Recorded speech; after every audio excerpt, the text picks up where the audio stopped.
Kita itu kan makhluk manusia yang mudah merasa panik, mudah merasa buruk, tapi males bergerak untuk mengubah situasi.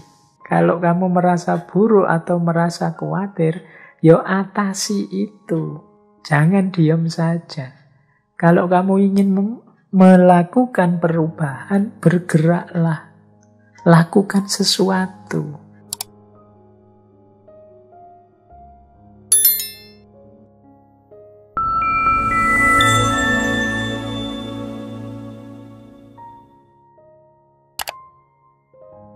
Assalamualaikum warahmatullahi wabarakatuh. Bismillahirrahmanirrahim. Nah, sekarang kita masuk sedikit ke aspek yang berbeda karena William James ini seorang filosof dari aliran pragmatisme. Bahkan beliau ini kan juga disebut bapaknya pragmatisme. Seperti apa cara beliau menjelaskan agama yang tadi secara psikologis sudah diuraikan dari sisi pengalaman keagamaan. Nah, sekarang kita lihat agama dari perspektif pragmatisnya dari Bapak William James ini. Nah, aspek pragmatis agama itu kalau dalam pandangan William James dilihat dari fungsi dan manfaat adanya agama. Jadi ini diawali dari pandangannya tentang unsur filosofis dalam beragama. Kita kan sering bertanya, apa sih gunanya akal, gunanya filsafat dalam agama? Kata William James, filsafat itu berperan memberikan rasionalisasi terhadap pengalaman keagamaan. Nah, mengapa kok rasionalisasi? Ya karena dia tidak bisa bantah, tidak bisa nolak. Jiwanya sudah ngalami langsung. Hanya saja memang sulit dijelaskan. Ketika sulit dijelaskan itulah filsafat hadir membantu. Memberikan justifikasi rasional. Menunjukkan bahwa yang dialami itu adalah sesuatu yang rasional. Jadi perannya filsafat dalam agama itu dalam aspek rasionalisasinya. Memberi justifikasi, memberi pembenaran secara rasional terhadap pengalaman keagamaan. Ya ini kalau ditarik-tarik mirip gagasannya Imam Ghazali. Bahwa ternyata akal itu bukan raja. Dia hanya panglima perang. Jadi dia sangat kuat, tapi dia tidak memutuskan. Yang memutuskan hati atau qalb. Qalb ini loh rajanya. Ya kalau tadi ya berarti penghayatan jiwa dalam beragama itu kuncinya. Orientasinya kemana? Apa orientasi kontrol? Apa orientasi pasrah? Ya kalau sudah punya orientasi nanti akal kita hadir memberikan rasionalisasi bahwa pilihan kita itu benar. Misalnya yang paradigma kontrol tadi bilang, oh iya yang benar begitu. Ya agama itu memang intinya mematuhi norma-norma. Wah, terus dijelaskan macam-macam bagaimana kita harus patuh, kita taat, dan lain sebagainya. Jadi dia datang belakangan, akal dan filsafat ini. Nanti dalam paradigma surrender juga begitu, ketika orang milih pasrah saja 100% pada Tuhan. Nah, ini nanti akal juga memberi justifikasinya. Oh iya, memang intinya agama itu kan ya Tuhan, ikhlas, puncaknya pasrah kepada Tuhan. Nah, jadi filsafat itu perannya memberikan rasionalisasi terhadap pengalaman keagamaan. Ini dari aspek filsafatnya.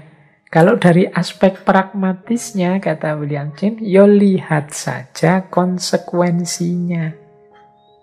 Manfaat apa dari pengalaman keagamaan itu? Karena pragmatisme itu kan melihat buah atau konsekuensi dari satu kebenaran.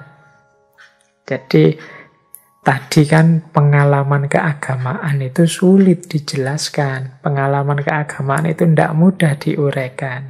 Bagi William James tidak masalah. Yang penting sekarang kita lihat efeknya, buahnya. Setelah mengalami pengalaman itu, dia tambah baik apa enggak? Secara individu, secara sosial. Hidupnya tambah manfaat atau enggak? Secara individu, secara sosial. Nah, ini cara berpikir ini namanya pragmatisme. Dan nanti dalam pikirannya William James, agama dalam perspektif pragmatisme itu dilihat dari 4 hal. Yang pertama dari aspek pengalaman, yang kedua dari aspek hipotesisnya, yang ketiga dari aspek filsafatnya, dan yang keempat akhirnya dari aspek tujuannya. Nah, ini dari aspek pragmatis ya. Yang pertama pengalamannya.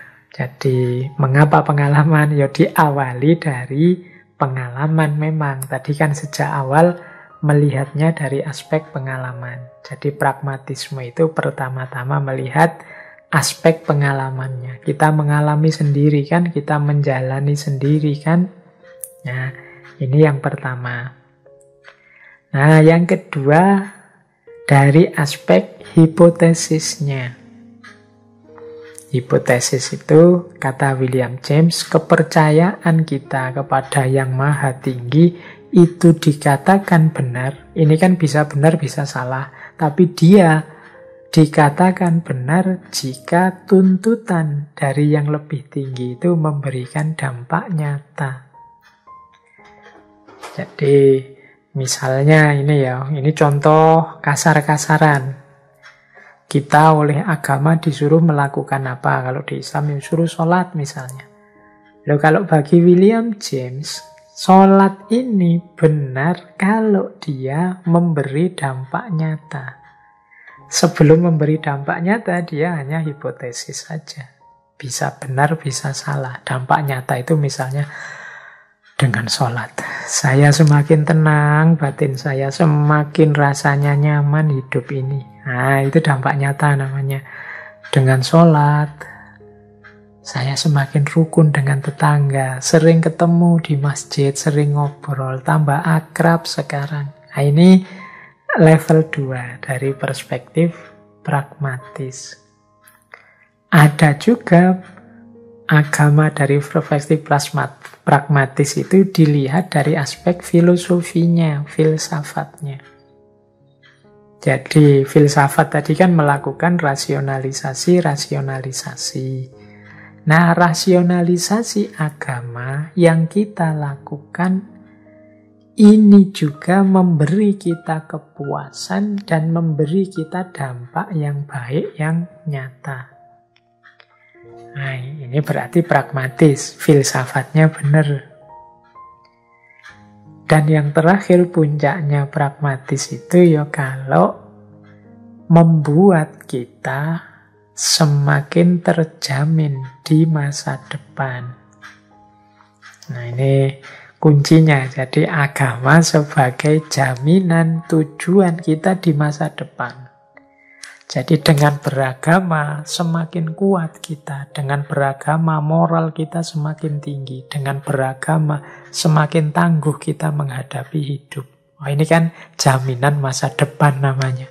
Agama bernilai pragmatis. Dia tidak hanya diimani, ternyata ada dampaknya, ada manfaatnya untuk kehidupan nyata. Jadi inilah sisi pragmatisnya agama. Yang sebelumnya tadi kan sisi psikologisnya. Dari sini nanti pada akhirnya secara pragmatis untuk ngukur mengukur benar salahnya agama dalam tanda petik ya. Kriteria kebenaran agama itu bisa dilihat dari 3 hal. Tentu saja 3 hal ini yang ada efek nyatanya. Jadi kebenaran satu agama itu bisa dicermati dari 3 kriteria. Yang pertama adalah ketercerahan, yang kedua kemasuk akalan, dan yang ketiga kemanusiaan atau moralitas. Ukuran yang pertama ketercerahan. Ketercerahan itu agama mencerahkan kita. Agama membuat kita sadar tentang makna hidup. Ini yang benar. Itu berarti secara pragmatis agama itu benar. Karena membawa kita pada pencerahan. Kan kadang-kadang kalau kita membaca buku agama, mendengarkan orang menjelaskan tentang agama, mendengarkan kajian-kajian agama, itu kan tiba-tiba kita sadar, oh iya, hidup ini memang begini, oh maknanya begini. Ini namanya ketercerahan. Jadi agama yang mampu membawa kita pada ketercerahan. Ini salah satu kriteria benarnya agama. Tidak keliru sampean memeluk agama itu. Sampean tercerahkan di situ.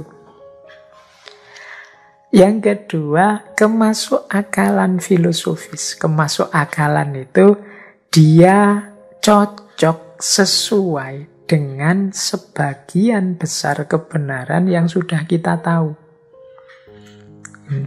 Jadi kita hidup ini kan tidak kosong. Kita sudah punya banyak pengalaman macam-macam dalam hidup ini. Kebenaran macam-macam. Nah, ukuran benarnya agama, kata William James, antara lain dia harus masuk akal. Masuk akal itu cocok dengan banyak kebenaran yang sebelumnya kita tahu. Misalnya begini loh, oh iya agama ini mengajarkan ini. Cocok dengan yang selama ini aku temukan. Oh agama mengajarkan itu sesuai dengan kebenaran yang sebelumnya aku yakini. Nah, ini kemasuk akalan filosofis. Menjadi gerbang orang menerima, membenarkan satu agama. Jadi, ini ilustrasi ya. Zaman dulu misalnya di Jawa itu silih berganti masuk agama-agama. Dari Hindu Buddha, terus masuk Islam masuk, Kristen masuk. Itu mudah sekali diterima oleh orang Jawa. Mengapa? Karena mungkin prinsip-prinsipnya hidup orang Jawa itu lebih cair, lebih terbuka, sehingga bisa masuk banyak budaya. Berarti ajaran-ajaran agama yang masuk bagi orang Jawa dianggap masuk akal saja, cocok, sesuai dengan prinsip-prinsip hidup yang sebelumnya kita tahu. Jadi mereka tidak resisten, tidak nolak, karena memang ukuran kebenaran secara pragmatis itu kemasuk akalan filosofis antara lainnya. Sehingga dulu para wali itu berdakwah kan juga membaca ini. Bagaimana semesta berpikirnya orang Jawa. Nah, sehingga mereka masuk lewat jalur itu dan mudah diterima oleh orang Jawa karena orang Jawa punya sistem kebenaran yang sesuai dengan itu. Jadi ini kriteria kedua. Yang ketiga, berguna secara moral. Jadi membuat orang lebih manusiawi. Jadi membuat hidup lebih manusiawi. Nah ini kriteria kebenarannya agama. Ini 3 kriteria tadi ya. Tercerahkan, kemasuk akalan, dan moralitas. Jangan sampai sebaliknya. Kalau sebaliknya berarti agama tersebut tidak benar secara pragmatis. Agama kok tidak membawa pencerahan, malah membawa kerumitan, keruwetan, membawa masalah. Atau agama kok isinya tidak cocok semua dengan yang selama ini kita tahu. Atau membuat hidup kita jadi tidak manusiawi. Mungkin membuat kita jadi robot, mungkin membuat kita jadi setan, mungkin membuat kita jadi malaikat. Ini tidak manusiawi. Nah, ini ukuran-ukuran kebenaran agama dari perspektif pragmatis. Ya boleh setuju, boleh tidak. Wong ini pikirannya Bapak William James. Beliau melihatnya dari perspektif filosofinya, yaitu pragmatisme. Ya paling tidak bisa jadi bahan introspeksi kita. Kita ini kan sering mengukur sesuatu dari perspektif pragmatis. Kalau tidak ada manfaat nyatanya, kita tidak percaya dulu. Nah, William James nonton kita, memberi rumus kita tentang bagaimana kita harus menguji nilai kebenaran agama secara pragmatis. Mungkin untuk memuaskan dahaga kita akan hasil, tidak hanya proses. Baik, teman-teman. Wah, ini masih ada waktu 30 menit. Mungkin kalau saya tambahi konsep-konsep lagi, teman-teman sudah lelah pikirannya sejak tadi, teori macam-macam, konsep macam-macam. Sisa waktu, mari kita membahas santai-santai ya. Ada banyak sekali quotes-quotes bagus dari seorang William James. Apalagi beliau ini tadi saya cerita ya, terakhir-terakhir malah masuk teosofi. Beberapa gagasannya memang terasa spiritual. Jadi mungkin quotes-quotes ini menarik kalau ada yang cocok untuk teman-teman. Tidak selalu relevan dengan yang kita jelaskan tadi ya, karena ini temanya macam-macam. Jadi yang tentang agama dari perspektif psikologis, dari perspektif pragmatis, inti-intinya yang tadi. Sekarang mari kita jelajahi kebijaksanaan-kebijaksanaan, hikmah-hikmah dari seorang William James. Yang pertama, satu ketika beliau ini bilang begini, kita ini di dunia ini mungkin seperti anjing dan kucing di perpustakaan. Melihat-lihat buku dan mendengar percakapan, namun tidak paham sama sekali maknanya. Jadi ini sindiran pada kita. Kita ini hidup di dunia ini lebih sering tolah-toleh tidak paham. Seperti anjing dan kucing di perpustakaan. Di perpustakaan itu kan buku-buku banyak, percakapan-percakapan berkualitas juga berseliweran. Hanya saja anjing dan kucing tidak bisa mengambil manfaat dari situ. Jadi meskipun dia sudah ada di dalamnya. Nah, ini mungkin sindiran bagi kita. Hari ini itu ya referensi-referensi berkualitas bisa mudah kita temukan di mana-mana. Obrolan-obrolan berkualitas itu ada di mana-mana. Apalagi sekarang ada YouTube, media-media sosial. Itu kan bertebaran hal-hal penuh kualitas. Hanya saja kita ini ya tiap hari hanya tolah-toleh saja. Ya kita lihat sih, ya kita dengarkan sih, tapi otak kita tidak jalan. Kita tidak paham, kita tidak dapat apa-apa. Hidup kita tidak berubah-berubah, jadi lebih baik. Ini seperti ayam yang mati di lumbung. Banyak sekali materi, banyak sekali gizi, malah mati. Kenapa? Tidak bisa mencerna, tidak bisa memakannya. Baik. Jadi ini yang pertama ya, langsung William James nyindir kita. Kita ini seperti anjing dan kucing di perpustakaan. Ini menarik quotes yang pertama. Quotes yang kedua.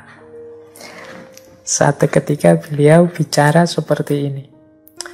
Pandangan kita tentang dunia sejatinya terbentuk oleh keputusan kita tentang apa yang harus kita dengar.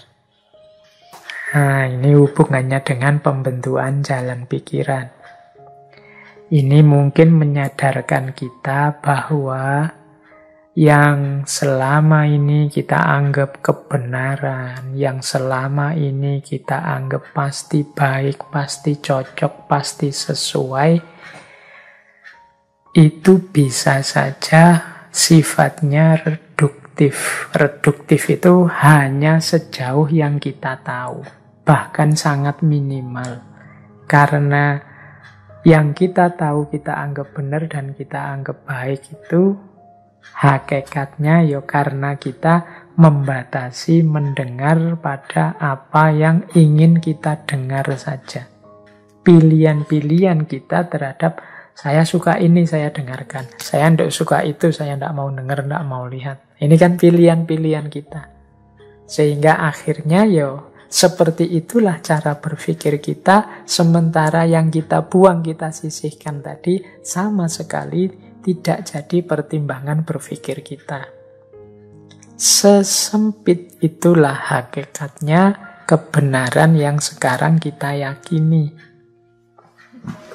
Ini pandangan versi William James. Jadi kita memandang dunia ini sebagai apa? Misalnya ada yang memandang dunia ini godaan, Pak. Ada yang memandang dunia ini nikmat dari Allah. Ada yang memandang dunia ini hanya alat, bukan tujuan. Macam-macam pandangan kita tentang dunia itu biasanya sesuai dengan mana yang kita pilih dan kita mau mendengarkannya atau membacanya. Berarti masih banyak versi yang lain, masih banyak pendapat yang lain yang kita sisihkan. Yang itu mungkin tidak jelek loh, yang itu mungkin ada baiknya, ada benarnya juga loh. Hanya saja tidak kita pilih. Nah, itulah yang hari ini kita sebut perspektif. Ya setiap orang beda-beda kalau sudah menyangkut pandangan tentang dunia.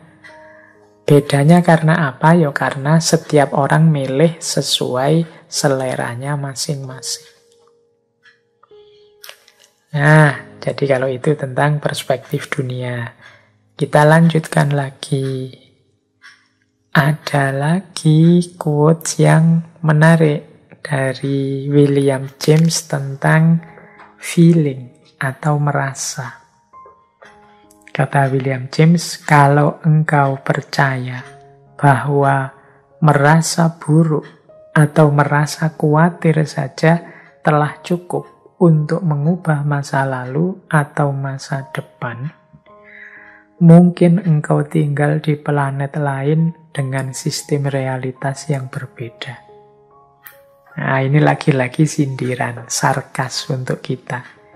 Kita itu kan makhluk manusia yang mudah merasa panik, mudah merasa buruk, tapi males bergerak untuk mengubah situasi. Jadi kata William James, kalau engkau hanya merasa buruk dan merasa khawatir saja dan menganggap yang seperti itu sudah cukup untuk mengubah masa lalu atau masa depan, jangan-jangan engkau tinggalnya di planet lain, tidak di bumi. Kalau di bumi ini, kalau kamu merasa buruk atau merasa khawatir, atasi itu. Jangan diam saja. Kalau kamu ingin melakukan perubahan, bergeraklah. Lakukan sesuatu. Kalau kamu hanya diam saja, mengeluh saja, menggerutu saja, merasa buruk, merasa khawatir, itu kan menggerutu, sambat terus, tidak akan ada perubahan. Perubahan itu terjadi kalau engkau berusaha melakukan perubahan, tidak hanya merasa buruk dan merasa khawatir. Jadi kalau engkau menunggu perubahan dengan hanya merasa buruk dan merasa khawatir, mungkin engkau tinggalnya bukan di bumi, tapi di planet lain. Yang sistem sunatullahnya berbeda. Sunatullah hidup di bumi ini, kalau ingin perubahan, harus melakukan tindakan. Jadi ini quotes yang jenisnya sarkas, nyindir kita. ya pindah saja ke planet yang lain kalau memang cukup dengan menggerutu, dengan sambat, marah-marah, merasa buruk, merasa khawatir terhadap situasi. Ya kalau ingin berubah, bergeraklah mengubah. Nah ini quote selanjutannya mirip juga. Ini juga sindiran. Kalau sekedar feeling good bisa jadi faktor yang menentukan, mabuk akan jadi pengalaman manusia yang sangat dibenarkan. Feeling good ini ya mungkin kadang kita pakai istilah mood. Jadi merasa baik, merasa nyaman. Nah, ini lagi-lagi melanjutkan tadi. Kita itu sering jadi makhluk yang nunggu mood, nunggu rasa baik, nunggu rasa nyaman dulu baru melakukan sesuatu. Atau baru bergerak.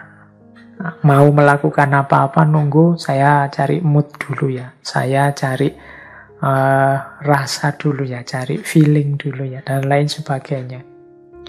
Ya kalau sekedar ingin feeling good, kata William James, ya kamu mabuk saja lah. Saat kita mabuk itu kan kita fly, melayang, merasa enak, merasa nyaman, meskipun besok jongkir balik. Kalau sudah selesai mabuk. Berarti mabuk itu jadi benar kalau memang sekedar orang mencari feeling good baru berkarya. Dianggap feeling good itu faktor yang menentukan. Nah, ini lanjutannya tadi. Kita ya jangan diam saja, jangan hanya mengandalkan rasa, perasaan, sambat, males, dan lain sebagainya. Kalau memang ingin perubahan, ya berubahlah. Jangan diam saja. Baik, kita lanjutkan. Lumayan masih ada waktu ya. Masih ada beberapa quotes yang bisa kita bahas. Nah, ini ada quotes menarik lagi dari William James. Satu ketika beliau bicara begini.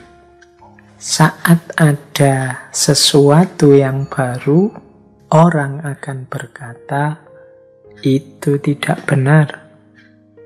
Lalu saat kebenarannya terbukti, orang akan berkata, itu tidak penting. Akhirnya, saat nilai pentingnya tidak terbantahkan, mereka akan berkata, itu bukan hal yang baru. Nah, ini kelakuan banyak di antara kita hari ini yang begitu.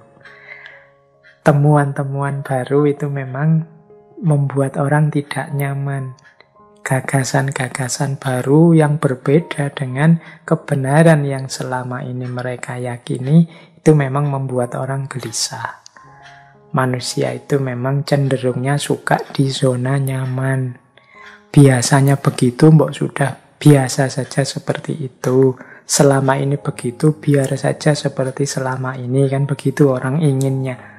Perubahan itu memang selalu mengejutkan, membuat orang tidak nyaman. Nah, kata William James, saat ada sesuatu yang baru, orang itu biasanya bilang, itu ndak benar, itu aneh-aneh saja, itu ndak masuk akal, itu bikin-bikin saja. Itu orang mikir ngawur itu orang. Nah, kita kan sering begitu, sering mendapatkan penolakan. Nah, mungkin setelah itu yang punya gagasan menjelaskan, loh saya ngomong begini ini ada dasarnya loh, ada dalilnya loh. Dijelaskanlah panjang lebar, urean, dengan dasar yang kuat, dengan argumen yang tidak terbantah. Kata William James, kalau sudah sampai di sini, biasanya orang akan bilang, itu ndak penting. Ini orang karena sudah ndak bisa membantah, cara berpikirnya diganti, itu ndak penting.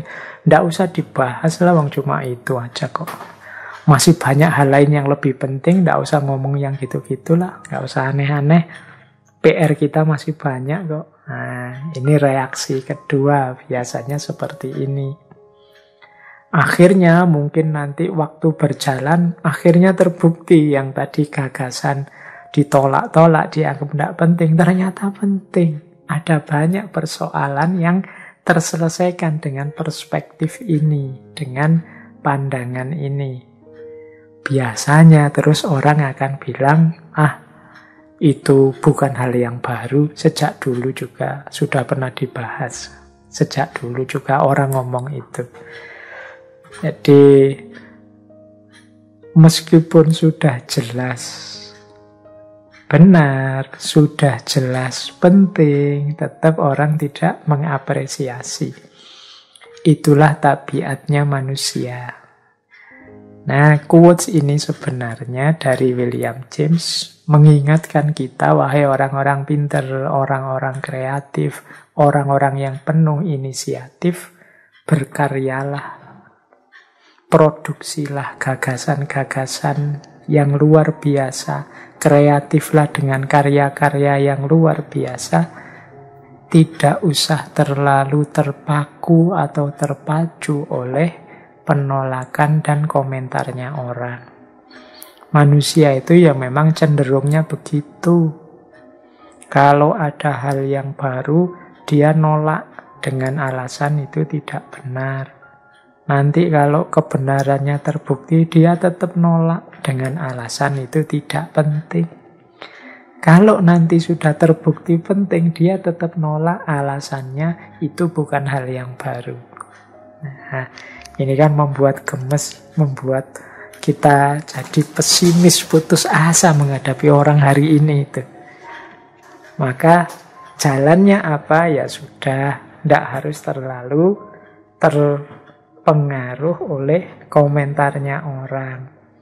Kayak kita waktu membahas Nasruddin Hoja dulu kan, ketika beliau sama anaknya sedang motong ekornya kuda untuk merapikan, dia pesennya pada anaknya, "Nak, potonglah ekor kudamu sesuai yang kamu inginkan. Tidak usah terlalu mendengarkan komentar orang. Karena kalau kamu dengarkan terus komentarnya orang, lama-lama kudamu tidak akan punya ekor. Yang satu usul begini dituruti, yang satu usul begitu dituruti, lama-lama kuda kita tidak akan punya ekor." Atau seperti ceritanya waktu Nasruddin dan putranya ke kota naik onta, naik keledainya, yang keledainya hanya satu itu. Itu kan orang terus, apapun yang dilakukan mereka, orang komentar jelek. Nasruddin dan anaknya jalan, ontanya, keledainya dituntun saja, orang komentar, itu dua orang bodoh, yang bawa keledai kok dituntun saja. Nanti dua-duanya naik keledai, orang komentar, wah itu dua orang tidak punya kemanusiaan. Wong keledai satu kok dinaiki berdua. Tidak punya perkeledaian. Nanti akhirnya Nasruddin turun, anaknya yang di atas keledai, orang ya komentar, wah itu anak tidak berbakti, itu masa orang tua kok disuruh jalan, dia yang di atas keledai. Nanti gantian Nasruddin yang di atas, akhirnya anaknya yang jalan, orang ya tetap komentar, itu orang tua kok tidak tahu diri, masa enak-enakan sementara anaknya disuruh nuntun keledai. Akhirnya tidak jadi jalan. Maka wahai orang-orang yang kreatif, jangan terlalu terpengaruh oleh komentarnya orang. Yo, kalau ada orang komentar ngomong aneh-aneh, ditengok saja sebentar. Kalau penting, bagus, alhamdulillah diambil manfaatnya. Kalau memang tidak ada gunanya, hanya caci maki, cela mencela yang tidak ada ujungnya, ya kita jalan terus sesuai dengan ideal-ideal yang kita miliki. Nah, ada lagi kalimat bagus dari William James yang menurut saya menarik. Satu ketika dia bilang begini, bertindak bijaksana berarti mampu mengetahui apa yang harus diabaikan. Nah, ini termasuk berpikir yang unik, yang berbeda dengan yang lain. Biasanya kan kita sebut orang bijaksana itu ya orang yang mampu melakukan sesuatu secara tepat. Tapi William James punya sudut pandang yang berbeda. Orang bijaksana itu orang yang tahu mana saja yang harus diabaikan. Ini mungkin kelanjutan tadi ya, orang komentar aneh-aneh, ngomong macam-macam. Mari kita bijaksana. Bijaksana berarti mari kita filter mana yang tidak penting, buang saja. Tidak usah terlalu dipedulikan. Justru itulah kebijaksanaan. Kalau kita meladeni apa saja yang dikomentarkan orang, atau melayani apapun permintaan yang tidak penting, ya kita kebalikannya akan kehilangan hal-hal yang penting. Jadi orang bijaksana itu dia tahu mana yang harus diabaikan, dia tahu mana yang harus dicuekin saja.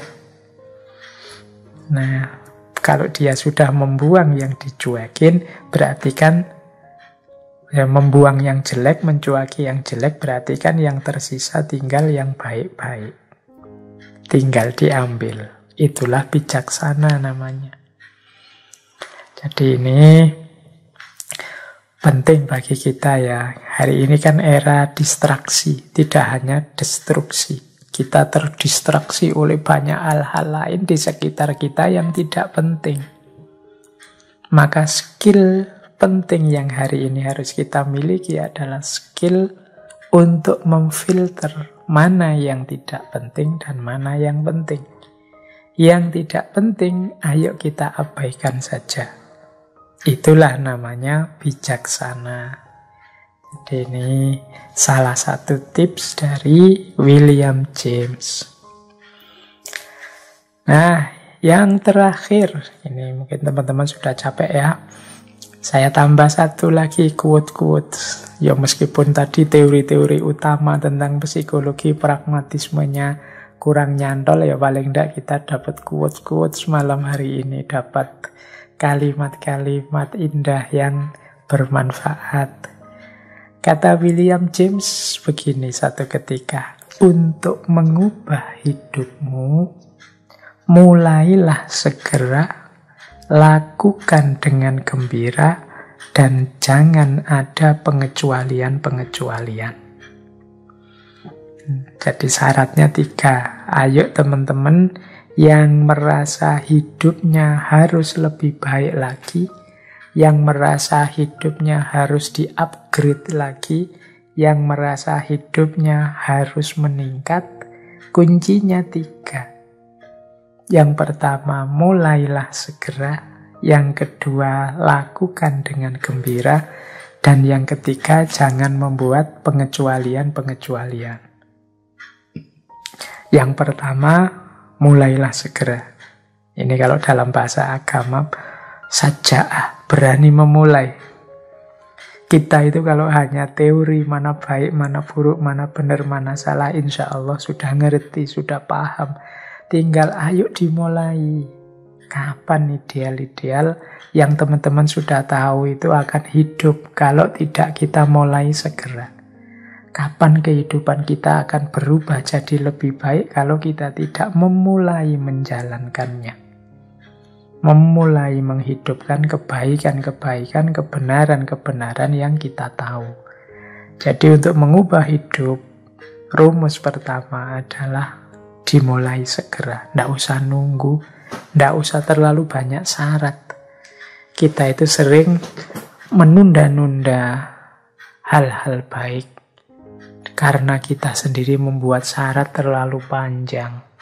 Pak, saya nunggu nikah dulu ya Pak. Pak, saya nunggu kalau pekerjaan mapan ya Pak. Pak, saya nunggu kalau punya rumah. Pak, saya nunggu punya mobil. Saya nunggu, nanti ada mahasiswa yang saya nunggu EP saya mendekati 4 Pak, saya baru nulis skripsi. Oh Pak, saya nunggu, macam-macam orang. Jadi akhirnya apa? Hidupnya tidak berubah-berubah, wong syaratnya terlalu banyak.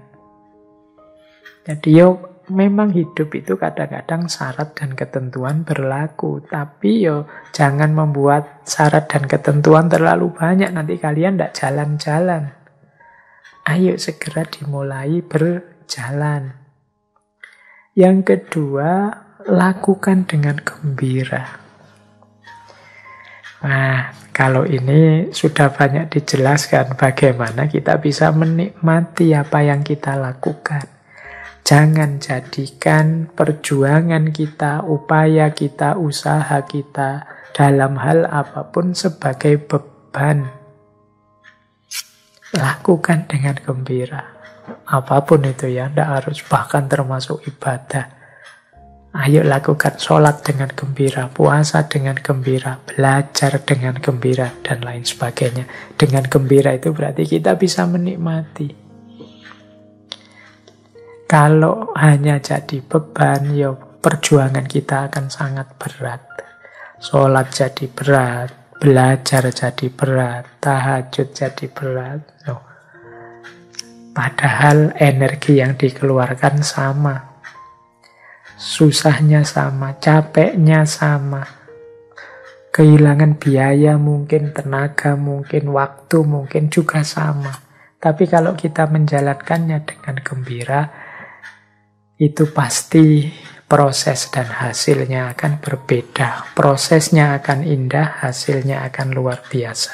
Lakukan dengan gembira. Dan yang ketiga, jangan ada pengecualian-pengecualian. Ini biasanya pengecualian-pengecualian ini terjadi di tengah-tengah proses.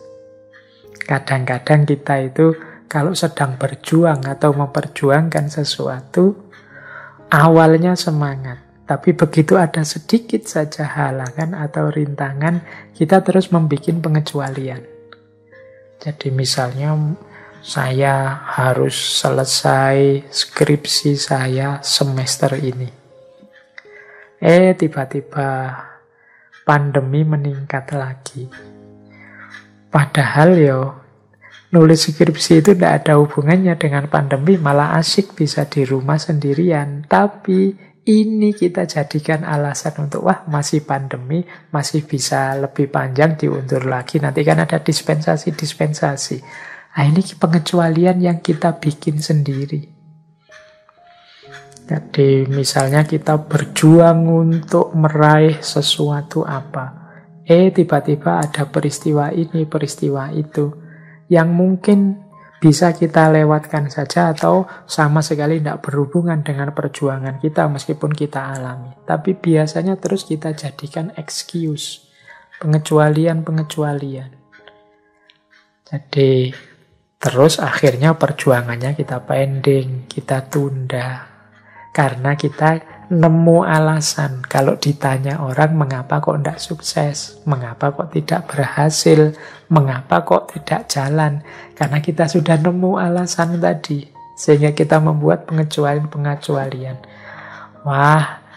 Belum bisa mas saya sukses di sini karena ternyata setelah saya lihat dunia ekonomi hari ini sedang tidak stabil, itu kan jauh sebenarnya dunia ekonomi global dengan mungkin perjuangan kita yang hanya ingin membuat apa kecil-kecilan level kita. Tapi karena ada situasi itu, terus kita nyari excuse, nyari alasan untuk tidak jalan.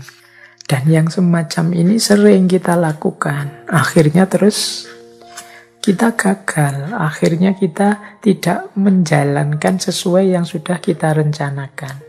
Orang yang selalu membuat excuse, membuat pengecualian, itu biasanya dia jalan di tempat, tidak berkembang. Itu pun dia tidak merasa bersalah karena punya alasan tadi, punya dalih. Maka kata William James, kalau memang ingin mengubah hidup, mulailah segera, lakukan dengan gembira, dan jangan ada pengecualian-pengecualian.